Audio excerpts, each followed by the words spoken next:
Welcome to Politics Done Right. I am your host, Egberto Willies. This is a progressive program that will take the mystery out of politics. This is the program that will encourage you to make sure government becomes we the people. Whether you are liberal, progressive, conservative, or otherwise, you get to air your point of view. We are an independent media outlet that, unlike mainstream media beholden to corporations, we only owe allegiance to you. Remember, you can also send me a tweet at EGBERTOWILLIES. That is at Egberto Willies. Let us engage. It is Politics Done Right. Welcome to Politics Done Right from the studios of KPFT 90.1 FM, Houston, your community radio station. We have a great program for you today. Our headliner today is Katrina vandenHeuvel. Everybody knows her as the woman who founded the Nation magazine, who is the editor of the Nation magazine, who runs the publisher of the Nation magazine. She's going to talk a whole lot about Russia today. We also have, of course, the piece by Ari Melber talking about what the two phases of Marco Rubio, the two faces of Marco Rubio. He's going to show that, hey, at first he thought Donald Trump was the worst thing in the world. And now he claims that Donald Trump could actually beat Biden and probably would even make a better president than Biden. Of course, he's delusional. This is politics at its worst. Politics at its worst. And then I have a rather sad story out of one of our listeners out of Michigan who actually has a neighbor whose husband died because of the failure of our healthcare system. And he wasn't even one of the poor folks who are used to a bad healthcare system. He had the means, but you know what? He didn't have the plutocracy, the capitalist nature of our healthcare system killed him. He went to the local healthcare, local hospital. They couldn't take care of him because they didn't have the right equipment. You know, right now we're talking about consolidation in areas because it makes more profits for you know whom. And then they had to take him to the big city. She took her husband to the big city, and the big city, it was on a weekend. And because they try to minimize their costs, there just wasn't a cardiologist available for him at that time, as he waited for over 12 hours. And then he perished, a death that needn't have occurred. So that is the things that we do here. We make people aware of all these things. So what I want to tell you guys, sit tight because we have a hell of a program. You're going to love all the different pieces of it. And at the same time, you're going to say, let's go ahead and contribute to it. We are in our winter fund drive, but folks, please stick with me. I'm not just going to give you a fund drive pitch. I'm not just going to be doing a whole lot of pitching. I'm going to do a short pitch here at the beginning. I'm going to do a slight little pitch in the middle, and then at the end, a small pitch. Don't forget, please support the show. Support the station as well. Why am I asking you to support KPFT 90.1 FM Houston? It is extremely important. Remember that KPFT embraces cultural diversity. We represent the entire Houston, the entire metropolitan area. We represent the entire country. KPFT supports programming that's not the status quo. We challenge the status quo. We don't give you what the corporatocracy just want to give you. We are here to tell you not only the truth, but to express it in a way that we all understand. That's KPFT's job.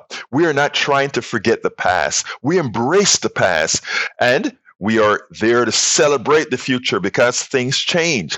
What am I saying? Please remember KPFT 90.1 FM is a gem. We are in the process of moving. We are in the process of relocating to a new space. We need you more than we have ever needed you before to keep this thing going. Over 50 years of giving you great info, not only progressive programming, but alternative programming. What do we mean by alternative programming? We mean things that you are not going to get elsewhere. We also mean telling you the truth about things that others may not want you to know. So please remember, folks, call 713-526-5738. Again, that number is 713-526-5738. 5738. But even better, visit kpft.org, click the donate button. Make sure you select Politics Done Right for the program. The form will give you your donate and gift options. Please get one of my several books out there.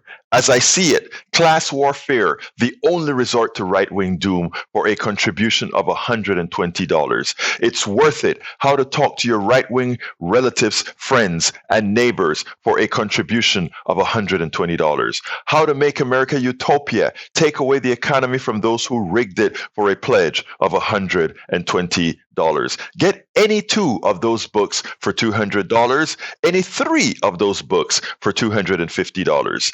The contributions from my books go directly to support our station, KPFT 90.1 FM.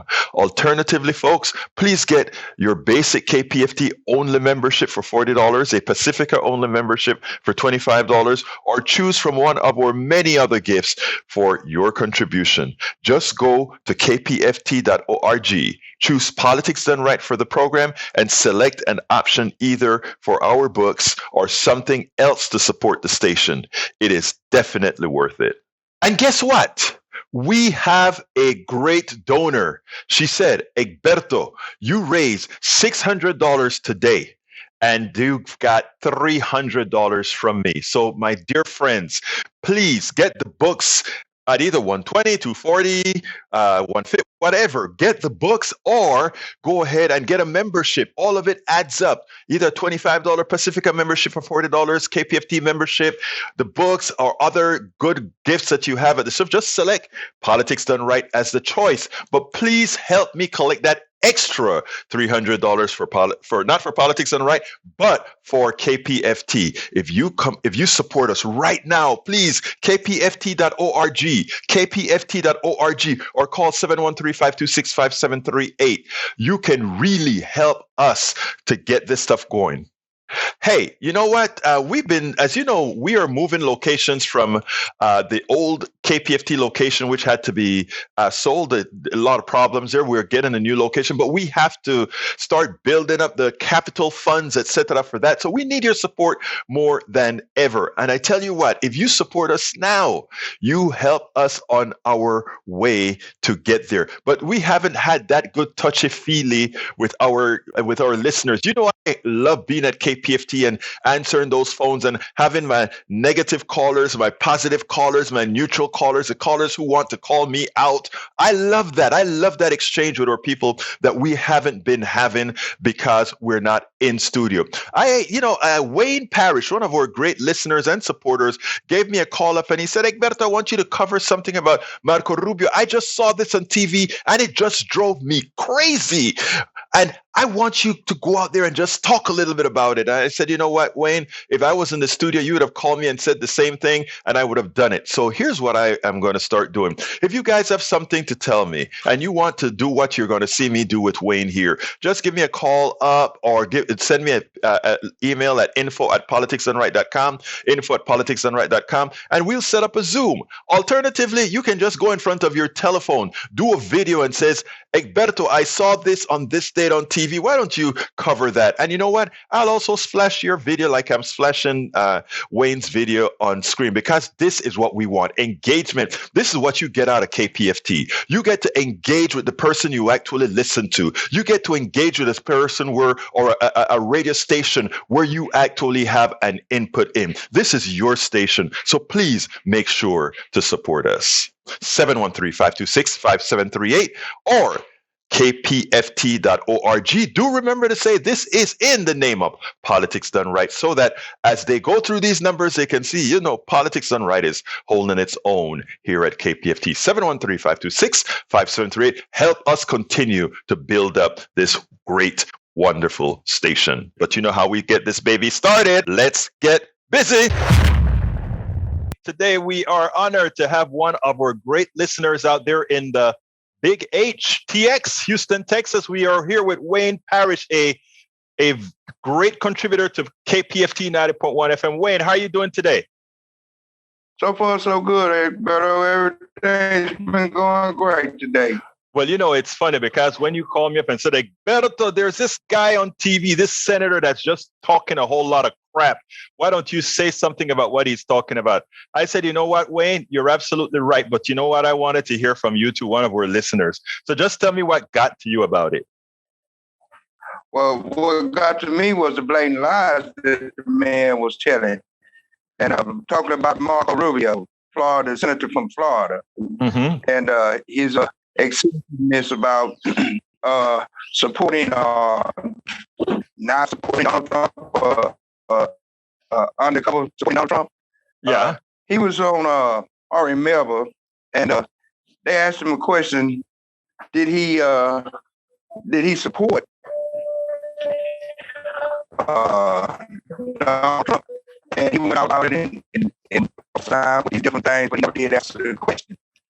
Well, when they brought back a question about the race that they were having when he was running for the presidency as a candidate, and Donald Trump called him Little Rubio or Little Marco, and what did he think about it? He had no answer, but he still insisted on trying to say that Donald Trump would be a better president than Joe Biden. Well, I just know that's just not true. That there's nothing that Donald Trump did for this to mess it up.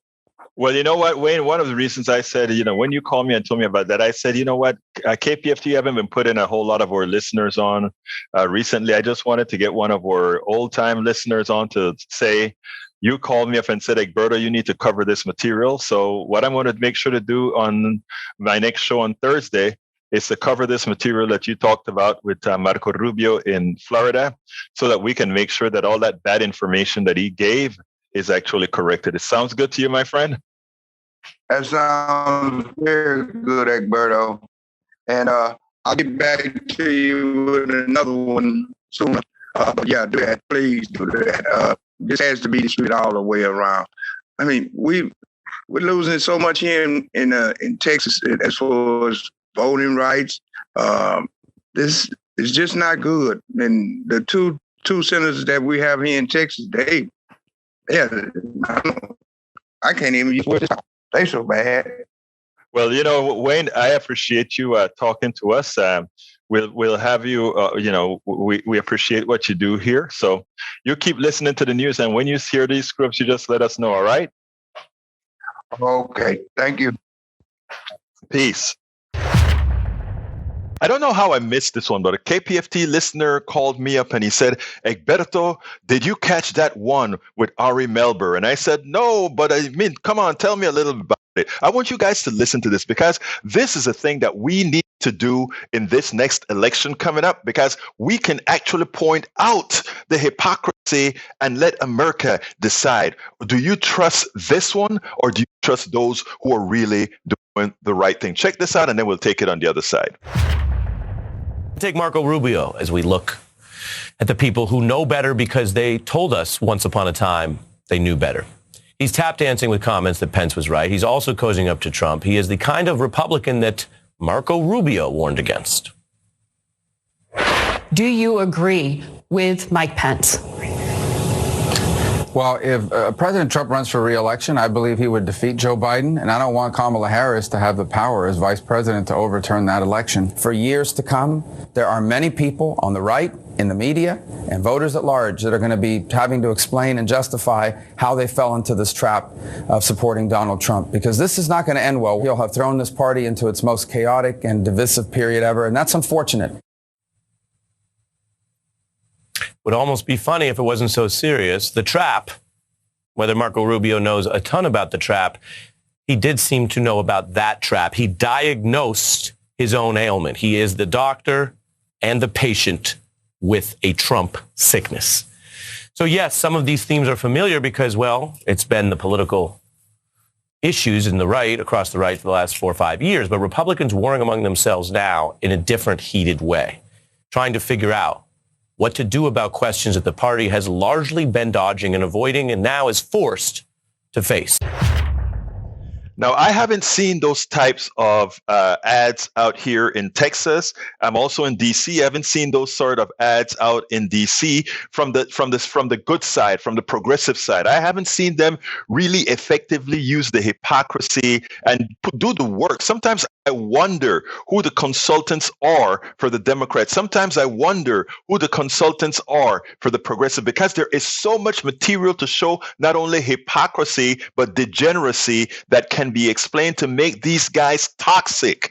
And that is what we have to do. Make these guys toxic. And you know why we have to make them toxic? Because they are, in fact, toxic. They're toxic to the country. They're toxic to the American people. They're toxic to your personal economy. The numbers tell you, you want progressive administrations, your economy on average is up by 4.26%. You want conservative type right-wing policies, you know the economy grows at a much slower rate, half the rate of what it grows otherwise. So all these things are there for people to see. We have to be able to relate it, take it out, and let them know. So folks, thank you very much. Wayne Parish, I have to give you the shout out. Anytime people find material that I need to cover, shout out goes out there. Thank you. This week we had a great Ask Egberto Anything. Tom C. had a story about a neighbor who got a heart attack and died. And it gives the clear indication to the reasoning behind why we must have some sort of a nationalized healthcare, Medicare for all, but something even deeper than that. Listen to Tom's story. I think if you don't have tears in your eyes at the end of this story, something is wrong. But we have got to make a change here in America. I wanted to tell you a little story, something that happened kind of not directly to me, but indirectly, because we had this neighbor, her husband just died next door. And we knew that the man had a heart attack and it died. We didn't know the details until the other day. Well, I got on Zoom meeting with her in our group. We have a poetry group and some other things. And she related this story and I'm thinking, oh my gosh, it scared the heck out of me and Elaine too. Because, we talk about the healthcare system in the United States and we talk about Medicare for all. I think we got a bigger problem than how to pay for medical issues. And this story demonstrated it. Her husband had a heart attack on a weekend, on Saturday morning. They went to the emergency room in this hospital right down a few miles from where we live. And they treated him, but just briefly. And they said, we can't handle you because we don't have a cardiologist here. We don't have a specialist. And it's the weekend. Oh, Yeah. So they put him in an ambulance and sent him down to Ann Arbor, which is 30, 40 miles from here, and where they have a cardiac unit. A level And 1. He got there and, we'll take you right in. 9 hours later, emergency, 9 hours sitting in emergency. They didn't take him in. He's sitting there. They had a few tests and they said, we're trying to get a hold of the cardiologist, but it's the weekend. It's the weekend. Yeah. So they finally, she's in a panic. The wife's in a panic. She's talking to all these people and they're saying, we're trying to get a hold of somebody to help you. Just be patient. Sitting in the waiting room from 10 o'clock in the morning to 7 at night. She says, I want to go someplace else. This isn't working for us. Somebody says, well, we'll put you in a room. Oh, we don't have a room because of all the COVID issues. Yeah. And if we could get somebody to clean this one room, maybe we could. And the wife says, well, I'll clean the room. And they said, no, you can't clean the room. But they finally get him in the hospital, no care yet. They put him, they're trying to they can't give him much pain. He's in agony. The guy's he's in perfect agony. They can't. Yeah. And the wife's saying, what can you do? And this one nurse says, welcome to the American healthcare system. wow. Welcome to the American healthcare. This is what she said. They said to her, unbelievable. That's unacceptable. Said, the doctor will be seeing him in the morning. She gets home. She gets a call later, a few hours later in the middle of the night. He's dead. He had a second heart attack. No treatment, nothing. Yeah. He's dead. Oh, Tom. It's like, oh my God.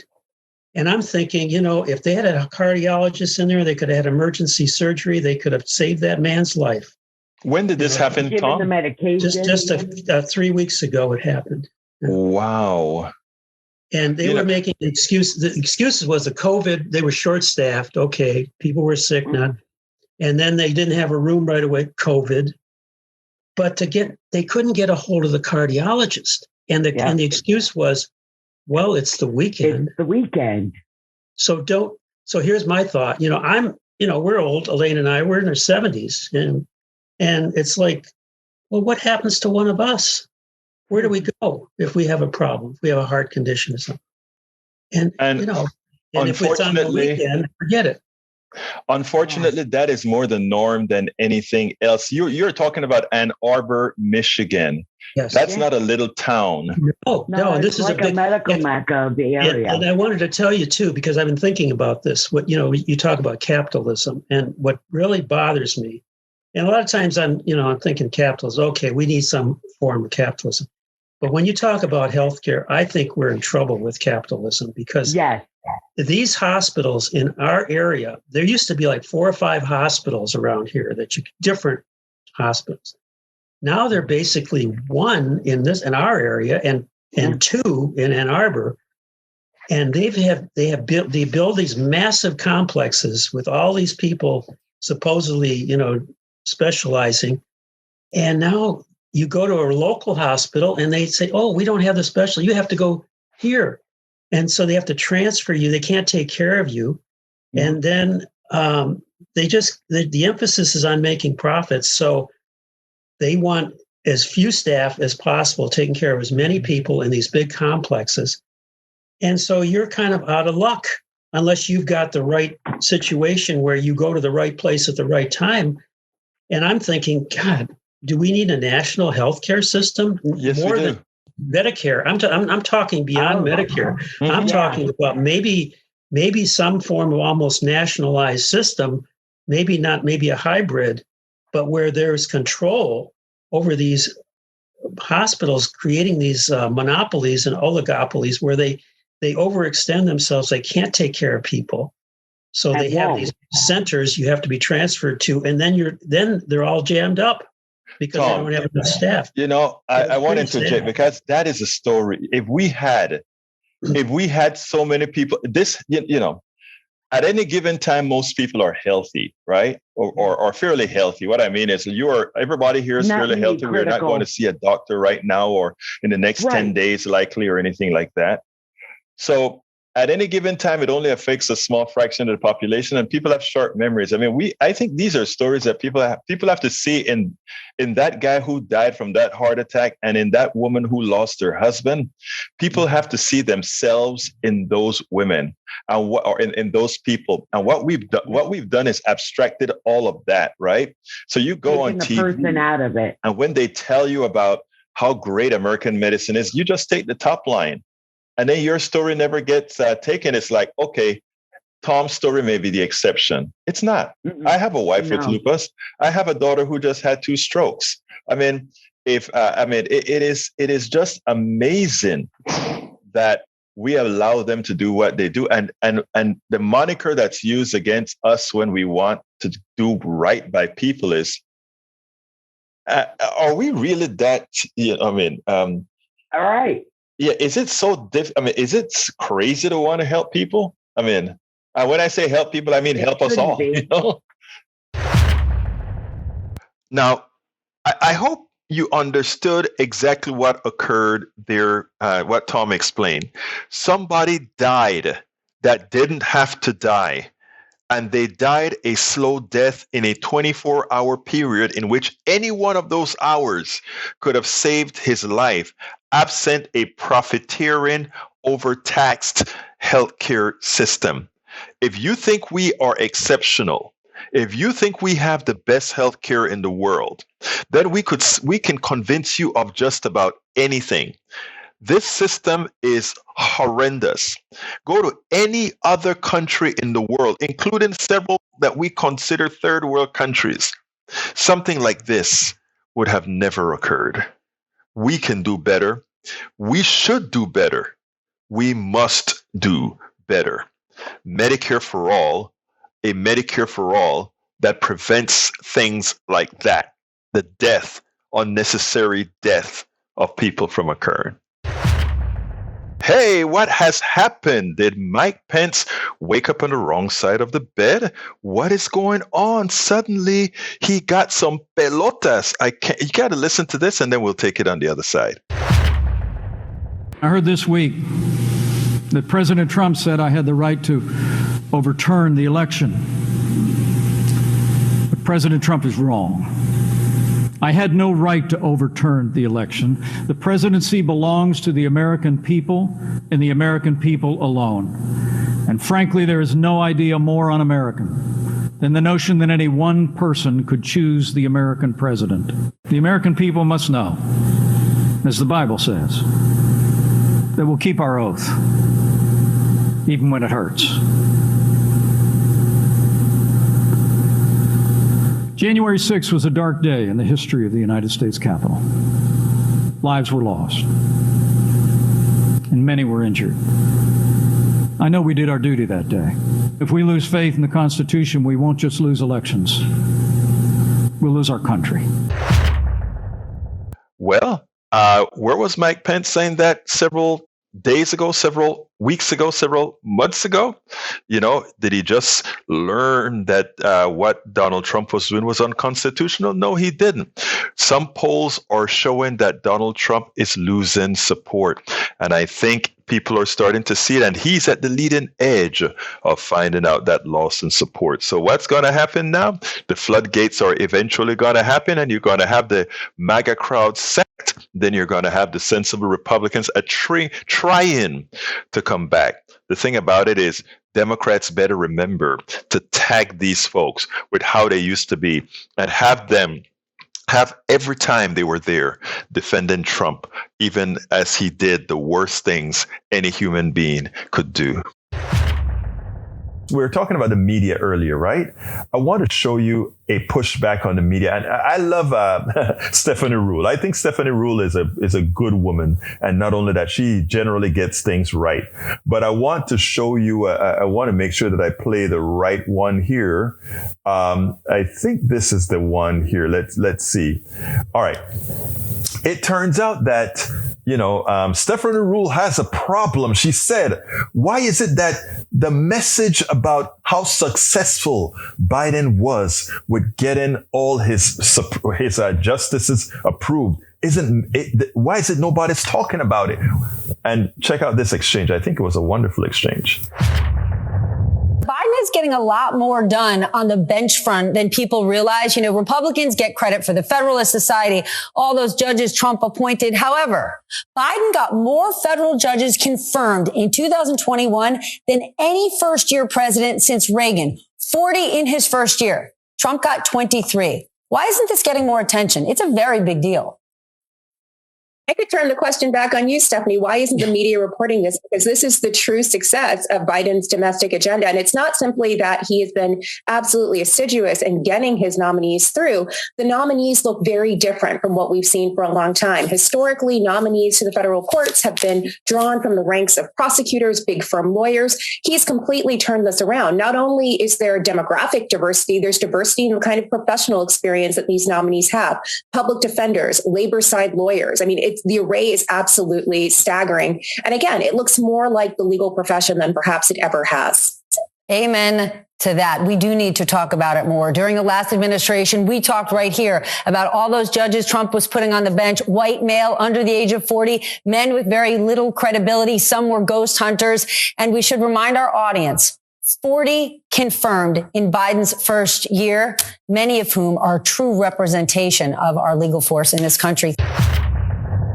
We spend exactly. And I Stephanie Ruhle took it in stride. It's like, yeah, you got me there. If American doesn't know about all these things that Biden is doing, maybe, just maybe, it is in fact the fault of the media not giving or telling Americans the story. So but I thought that was just an example of how the media functions, right? Don't forget, please support the show. Support the station as well. Why am I asking you to support KPFT 90.1 FM Houston? It is extremely important. Remember that KPFT embraces cultural diversity. We represent the entire Houston, the entire metropolitan area. We represent the entire country. KPFT supports programming that's not the status quo. We challenge the status quo. We don't give you what the corporatocracy just want to give you. We are here to tell you not only the truth, but to express it in a way that we all understand. That's KPFT's job. We are not trying to forget the past. We embrace the past, and we are there to celebrate the future because things change. What am I saying? Please remember KPFT 90.1 FM is a gem. We are in the process of moving. We are in the process of relocating to a new space. We need you more than we have ever needed you before to keep this thing going. Over 50 years of giving you great info, not only progressive programming, but alternative programming. What do we mean by alternative programming? We mean things that you are not going to get elsewhere. We also mean telling you the truth about things that others may not want you to know. So please remember, folks, call 713-526-5738. Again, that number is 713-526-5738. But even better, visit kpft.org, click the donate button. Make sure you select Politics Done Right for the program. The form will give you your donate and gift options. Please get one of my several books out there. As I see it, Class Warfare, the only resort to right-wing doom, for a contribution of $120. It's worth it. How to talk to your right-wing relatives, friends, and neighbors for a contribution of $120. How to make America utopia, take away the economy from those who rigged it, for a pledge of $120. Get any two of those books for $200, any three of those books for $250. The contributions for my books go directly to support our station, KPFT 90.1 FM. Alternatively, folks, please get your basic KPFT only membership for $40, a Pacifica only membership for $25, or choose from one of our many other gifts for your contribution. Just go to kpft.org, choose Politics Done Right for the program, and select an option either for our books or something else to support the station. It is definitely worth it. We are honored to have Katrina vandenHeuvel with us today. She is an American editor and publisher. She is the publisher, part owner, and former editor of the progressive magazine, The Nation. She is often a commentator on political televisions, including ABC, CBS, NBC, and all the major networks. vandenHeuvel is a member of the Council of Foreign Relations, a U.S. nonprofit think tank. She is a recipient of the Norman Mailer Prize. vandenHeuvel graduated from the Trinity University in 1977. She graduated summa cum laude with an AB in politics from Princeton University. Ms. vandenHeuvel, thank you so kindly for being here in Politics Done Right. How are you doing today? I'm okay. Please call me Katrina. All right. No problem. No problem, Katrina. Anyhow, look, one of the reasons that I wanted to talk to you today is your expertise on what's going on in Ukraine right now and NATO and the United States. Why don't you first give our audience a rundown of Ukraine from its recent nascent existence? So thank you, and honored to join you. I'm not an expert. I'm someone who's traveled to Russia, really Moscow, for 40 years and have covered the country. And certainly I've covered the crisis, not just in the last months, but over the last decade or more, really since the end of the Soviet Union, 20 years. So Ukraine is a very large republic adjoining Russia. The crisis right now is that we're witnessing a civil war that has become a proxy war, that has become a geopolitical struggle. Ukraine is an independent country. It's deeply divided between East and West. Kiev, they speak Ukrainian. In the east of Ukraine, it's Russian speaking. These are important issues in terms of protection of rights and language. The grave sin here, if I might say, was NATO expansion, which your listeners may know some about, but just briefly, at the end of when the Soviet Union ended, the Warsaw Pact, which was the counter to NATO, collapsed, as it did the Soviet Union. So the question was, why was NATO needed? NATO had been designed to keep Russia out. It was a military structure. It's no coffee klatch. In 1990, in Berlin, when Germany reunified, these were all dramatic events, Gorbachev, then Soviet leader, really a democratizer whose democracy attempts have been squandered, was promised by George H.W. Bush and James Baker that NATO would not, quote, move 1 inch eastward. This was a broken promise. There was no agreement. It was verbal, but it has tainted and poisoned relations ever since. So NATO not only expanded eastward, but it has expanded to the borders of Russia. The epicenter of the Cold War, the old Cold War, was Germany. 13 countries joined before 2008, and then now you have 30 plus. And the real crunch came, in 2008, when George W. At a NATO meeting fast-tracked Ukraine and Georgia membership. There's a delusional quality to our discussions right now because there's a deep asymmetry as well. For Russia, Ukraine is a vital interest. You can say national security, but it's also human. Many Russians are intermarried, their ties. There's no vital interest in this country in Ukraine. Some people may say that's blasphemy, but it's a realist position. And no American president is going to send American men and women. They are sending weapons, to tell you.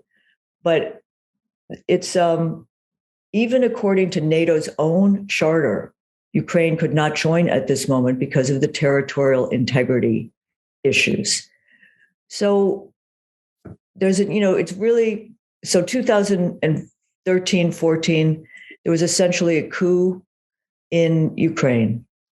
There were attempts to have an election with the former president as part of it, but that fell apart. He fled. New leader came to power, a chocolate oligarch, and who was very corrupt. And he was ousted in an election, and the new president is someone who played a president on TV. On TV, yeah. He's a humorist. He's a comedian. And he's well-meaning, but the forces in Ukraine that are seeking to undermine diplomatic resolution are fierce. And I think we often forget that in both countries, Ukraine and Russia, you have forces that are not just, Putin. He has his own blob, his own establishment, and his own military hardline forces. And those in eastern Ukraine, separatists who are seeking a different resolution, aren't that happy about diplomacy, would rather. So there's a lot going on. I will conclude right now and say the most dangerous thing in my mind, and I do think we're at a moment, and again, your listeners, viewers, how resonant this is, a moment of U.S.-Russian confrontation that is as dangerous as the Cuban Missile Crisis in 1962. Nuclear armed powers. The most dangerous thing, it seems to me, is not that we're sending troops to the East European countries. As you know, 3,000 troops have been sent. They're more on alert. It's the weapons and the special advisors going into Ukraine. The weapons since 2014, about $3 billion. And we don't know how many special advisors there are. The danger there, of course, is, a tripwire, an accident, a stumble. U.S. Special Ops Force on the front lines shot. I mean, these are issues that could trigger. So I don't see this as that parallel to World War II and all the talk of Munich and appeasement. It's more like World War I, where we could be stumbling into a bloody trench, person-to-person kind of 19th century battle. Very dangerous.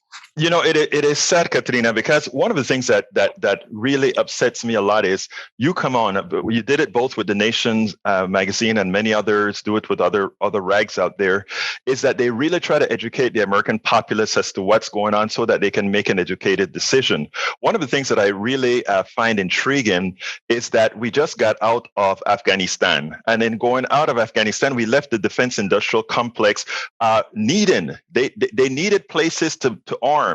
And in keeping an intelligent American population, and you create an issue that we don't understand, that what Bush did with Russia, etc., it gives the impetus to provide more weaponry and more business to these guys. I want you to tell me, what do you see as the relation between the uneducated American by design, as well as a military-industrial complex using that to push politicians to work against our own interest?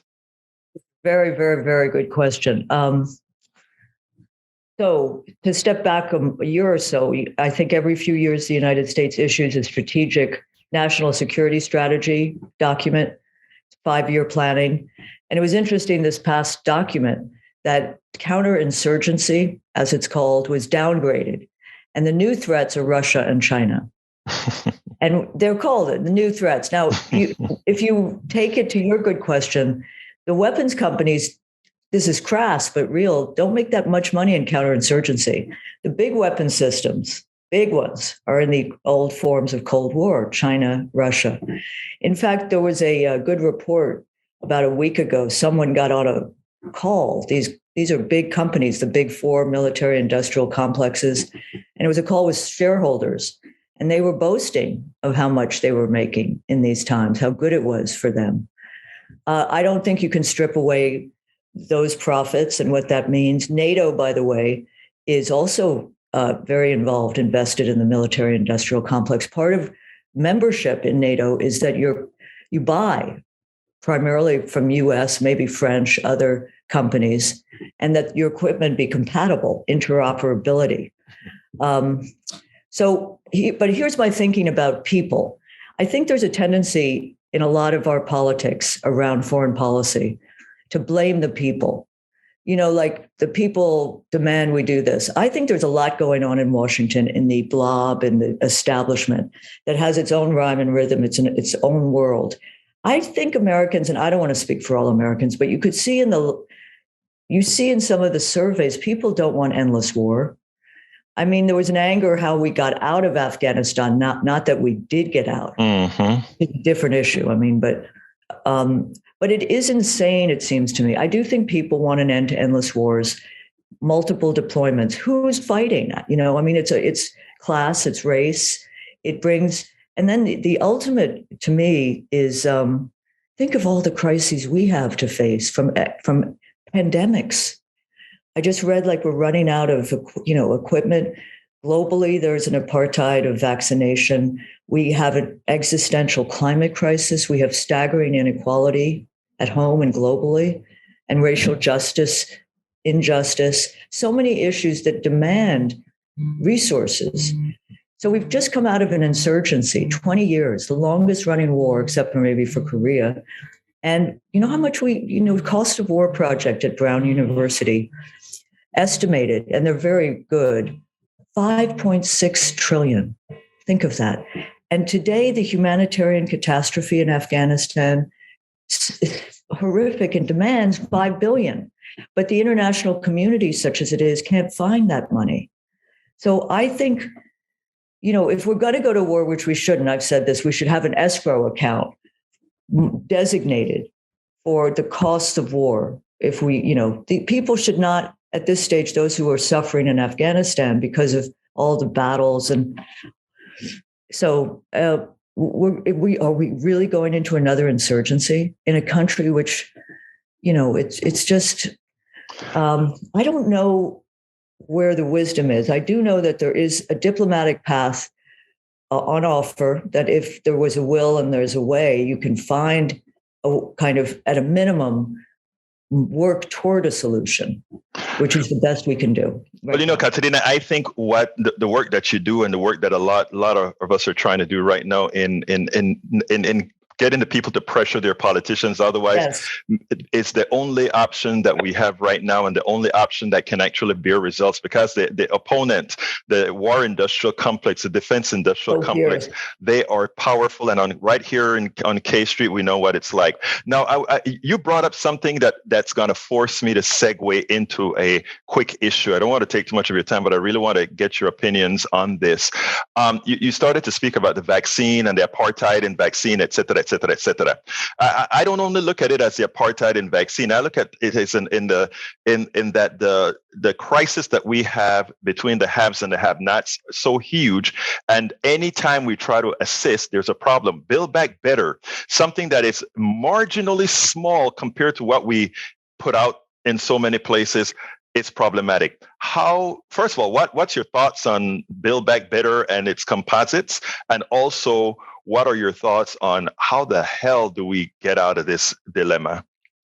Whoa, small question. But it's critical. You're right that what should be is a massive public investment program. And what we've gotten, there was first the American Infrastructure Plan did cut poverty 40%, but the fact that it doesn't continue is a travesty. And then you had the basic infrastructure plan. So you had the relief plan 1.9 and the infrastructure. But Build Back Better had some very good programs. But as we know, you got two people who are holding up due to the undemocratic nature of the Senate. And without those margins, this thing has been held up. I think Manchin said the other day it's dead. There's going to be a move, as I follow it, to pass in different pieces. So it's not one bill. I had a problem with, there was a hope that the bill would be covered, the Build Back Better, as a bill to improve the condition of people's lives. Instead, every day, as you know, in the media, it was sausage. It was, how much did it cost? How much did it cost? And people got freaked out, I think, by that and not learning what was in it that would improve the condition of their lives. Our system, what scares me is we have a structural block. We have a minoritarian power center, undemocratic, racist for the most part, and they have a hold of institutions that will assure their power for a long period of time. And I think how we take on the institutions is a very difficult job, but it's imperative because the Senate's not democratic. Look at the courts. The Supreme Court, in some, it's just such a block. And now we're going to have this battle. And then you have the state houses, gerrymandering. So these are all demand what you said, people power, but also allied with those inside who can fight the fight. I do think the movements have been strong. I believe in social movements making change. We talk about speaking truth to power. I'm struck by this, though, because I wrote a little bit about Afghanistan based on the Afghan papers, which were open documents showing the generals knew it wasn't working. It was like, Vietnam. So, in fact, in speaking truth to power, often those in power know the truth, but they don't want to show it because they show their weakness. And I think we can approach movement organizing in a way that there are weaknesses and there are inflection points and edges we can take on. Now, your magazine has been instrumental in the progressive movement, bar no other. Well, there are many out there as well, but yours have been instrumental. But one of the issues that we have is that we don't get enough coverage of the issues in the detail that you've just spoken about. I mean, you're every now and then they want to get a little snippet. They throw you on MSNBC or NBC or one of the networks, and you get to say your piece. And we have the right and the neoliberals talking both against you. I mean, it's like your left flank is not with you, and your right flank is not with you. I've spoken about having to really establish a strong independent network that is not affiliated at all with any of the corporatocracy. How can we achieve that goal, in your opinion, given your expertise with having been with The Nation magazine and others? Well, I think it's already happening in the sense that younger audiences, and I don't mean to be ageist, are not watching some of the corporate media. They're making their own media. Some of it is of quality, some of it is not. But the technology, not to fetishize the technology, but does allow more independence. And whether it's podcasts, I believe in radio, streaming, there's an ability to hear more voices. And I think many people are sick of the kind of suffocating consensus. You're so right. When I was doing more corporate media, they cast you. They wanted you to be the liberal Democrat. And by the way, that was the kind of range of views. So they immediately limit the parameter of views. And then there was Russiagate, which, you can have different points of view on, but I think it squandered 5 years of our, how much was not discussed and all the attention to it. And I was doing a radio show, and I think, they wanted a liberal, and I sounded not in terms of my views about cooperation with Russia, but in terms of the situation with Russiagate. So, but and then it's not healthy in terms of the parameters of the possible. And I think I do think there's more opportunity. It's still not what it should be. These are the people's airwaves, but they are the news. Our first and only centerfold at the Nation, it was like a glossy centerfold, was 4 octopi. And it showed like the news was a tiny cog in a corporate entity. That plays a role because these corporations have to go get licensed in DC. It's not, there are a whole set of factors. But I think there's more opportunity than 20 years ago. I end every single one of my interviews with the same question, and that is, what would you have liked me to ask you that I didn't? I love this conversation. I'm so used to 4-second conversations. This is what could have been. I believe in alternatives in life, love, politics. Instead of NATO, there could have been a demilitarized architecture of work and politics in Europe, but instead we've militarized so much that I find that debilitates and depletes the mind. So peace and security and restraint and engagement and let's start to demilitarize, because it's not assisting anyone. Katrina vandenHeuvel, thank you so kindly for having been on Politics Done Right. I am sure that my audience would be more knowledgeable for it. Thank you so kindly. Very grateful. Thank you. Don't forget, please support the show. Support the station as well. Why am I asking you to support KPFT 90.1 FM Houston? It is extremely important. Remember that KPFT embraces cultural diversity. We represent the entire Houston, the entire metropolitan area. We represent the entire country. KPFT supports programming that's not the status quo. We challenge the status quo. We don't give you what the corporatocracy just want to give you. We are here to tell you not only the truth, but to express it in a way that we all understand. That's KPFT's job. We are not trying to forget the past. We embrace the past, and we are there to celebrate the future because things change.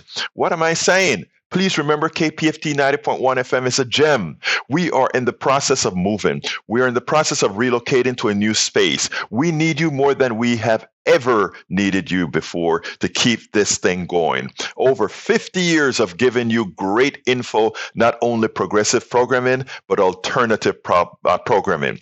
What do we mean by alternative programming? We mean things that you are not going to get elsewhere. We also mean telling you the truth about things that others may not want you to know. So please remember, folks, call 713-526-5738. Again, that number is 713-526-5738.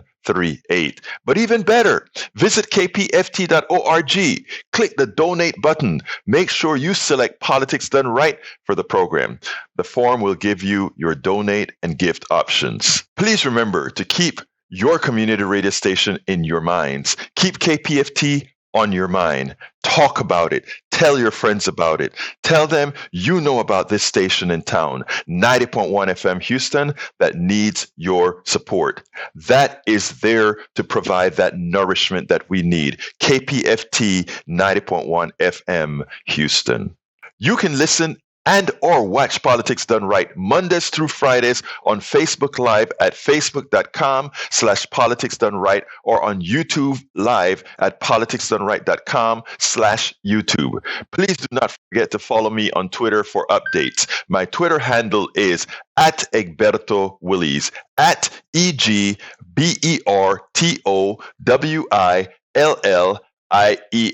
But don't you forget, listen to us live on air at KPFT 90.1 FM on Thursdays at noon and at Fridays at 11 a.m. all Central Time. Please get one of my several books out there.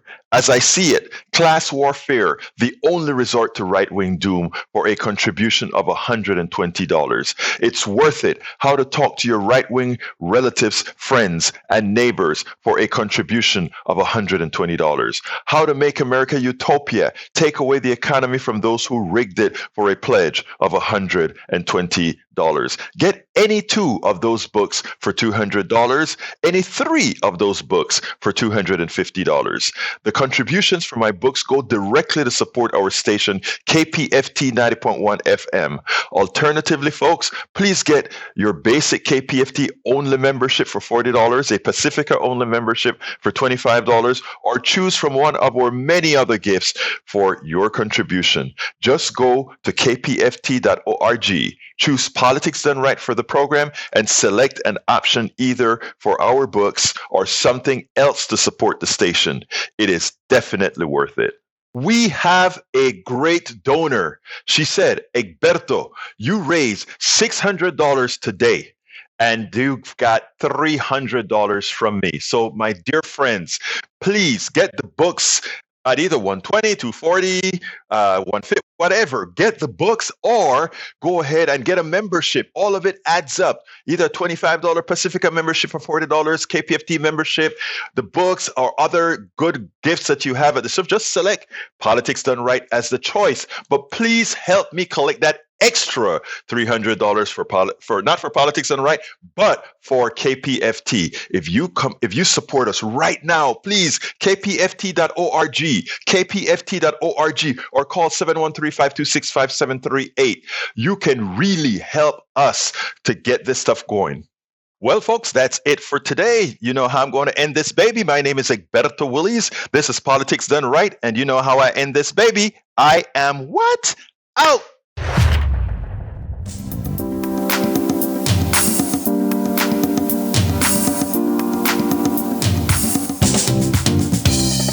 Welcome to Politics Done Right. I am your host, Egberto Willies. This is a progressive program that will take the mystery out of politics. This is the program that will encourage you to make sure government becomes we the people. Whether you are liberal, progressive, conservative, or otherwise, you get to air your point of view. We are an independent media outlet that, unlike mainstream media beholden to corporations, we only owe allegiance to you. Remember, you can also send me a tweet at